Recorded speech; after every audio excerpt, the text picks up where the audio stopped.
संपूर्ण सामाजिक क्रांति एक लक्ष्य में आपका स्वागत है।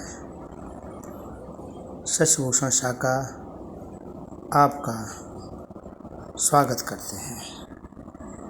साथियों, जैसा कि आप लोगों को पता है कि वर्तमान सरकार जिसकी आइडियोलॉजी मनुवाद पर आधारित है और ये दो तरफे नीति के तहत अपने कार्य को अंजाम दे रही है।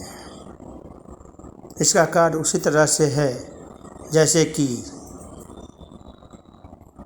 बैल चोरी करने वाले आते थे और बैल के गले का घंटा निकालकर एक चोर उसको बजाते हुए दूसरे तरफ चला जाता था और दूसरा चोर बैल को लेके उसके ठीक विपरीत दिशा में निकल जाता था। लोगों को पता था कि बैल इस दिशा में गया है, इसलिए वो जिधर घंटी की आवाज़ आती थी उधर निकल जाते थे बैल को खोजने के लिए, और इसी बीच बैल को लेकर दूसरा चोर निकल जाता था। इसी तरह वर्तमान सरकार कार्य कर रही है। इसके दो आयामी व्यक्तित्व हैं। एक तरफ तो वो आम जनमानस को अपने उलूल जुलूल नीतियों में उलझाए हुए है ताकि इस जनता का ध्यान मुख्य कार्य की तरफ न जा पाए। जिस प्रकार यह सरकार संवैधानिक प्रावधानों को ताक पे रखते हुए बहुजन समाज के अधिकारों का हनन कर रही है, और दूसरी तरफ इसकी योजनाएं जो आम जनमानस को भ्रमित कर रही हैं या कहें कि उलझाए हुए हैं ताकि वो उसी में व्यस्त रहें और उनका जो मुख्य कार्य है उसकी तरफ किसी का ध्यान न जाए। साथियों, आपको पता होगा कि बहुजन समाज जो आज वर्तमान स्थिति में पहुंचा है, यह बहुजन समाज में जन्मे सभी संतों, गुरुओं, महापुरुषों के त्याग, संघर्ष और आंदोलन के बदौलत आया है।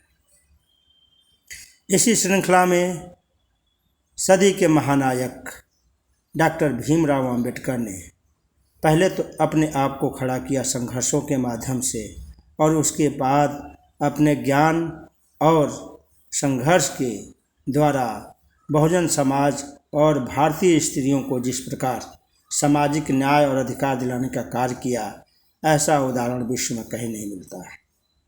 साथियों, उन्हीं अधिकारों, उन्हीं समानता के विचारों पर कुठाराघात करने वाली ये सरकार बहुजन समाज के संवैधानिक अधिकारों को एक एक करके जिस प्रकार ख़त्म करती जा रही है, वो दिन दूर नहीं कि अगर इसको रोका नहीं गया तो आने वाले वर्षों में हम उसी जगह पे पहुंच जाएंगे जहां पे आज से हजारों साल पहले थे।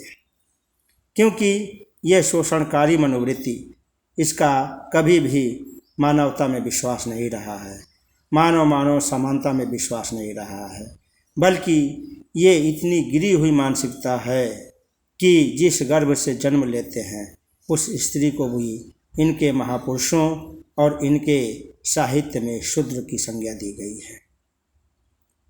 कोई हमें बता दे, भारतीय संविधान के लागू होने के बाद ही समाज में ऐसा परिवर्तन क्यों हुआ, जब हमारे यहाँ सारी शक्तियाँ मौजूद थीं, विद्या की देवी सरस्वती मौजूद थी, लक्ष्मी की, धन की देवी लक्ष्मी मौजूद थी, शक्तिशाली देवी देवता थे, तब हमारे देश को बाहरी शक्तियों का गुलाम क्यों बनना पड़ा? इन प्रश्नों के उत्तर देते हुए वो कतराते हैं और कहते हैं कि आरक्षण ने देश को पीछे किया।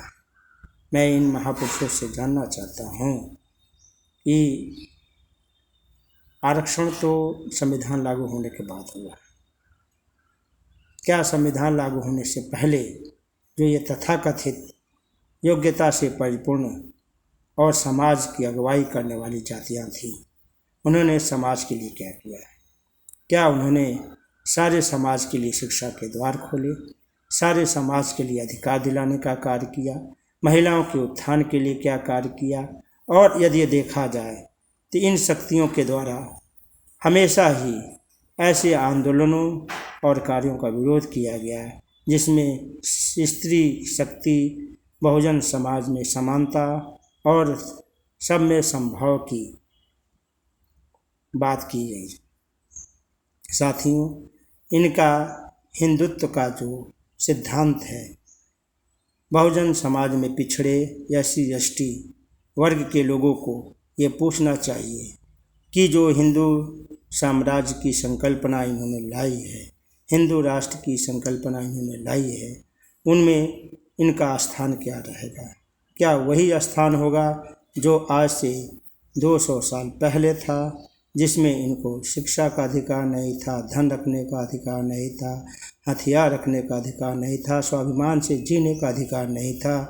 और उन स्त्रियों का क्या स्थान होगा जो आज भारतीय संविधान के तहत मिले अधिकारों के द्वारा अपनी शिक्षा प्राप्त कर बड़े बड़े पोस्टों पर बैठी हैं और एक सम्मानपूर्वक ज़िंदगी जी रही हैं?